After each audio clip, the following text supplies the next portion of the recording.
So the brand new Instagram connection is here. So now you can integrate Molin with your Instagram account, and then Molin will reply to your customers' messages on Instagram, fully embedded.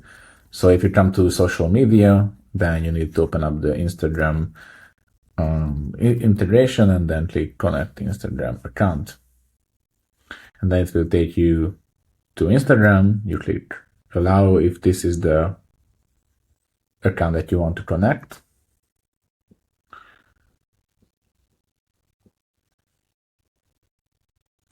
And done. That was it. And now my Molin app is connected. If you want to disconnect it, you can just click on disconnect and that's it. Okay, now let's test it. So I'm in the Instagram account. I will switch to my personal one. Just give me a second.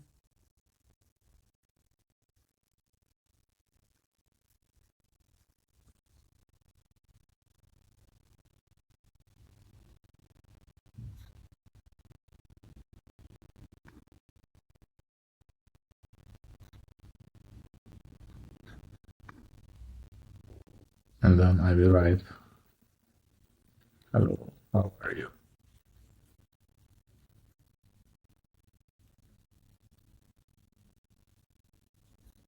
And Molin replies. So that's it, it is connected. That's all you need to do.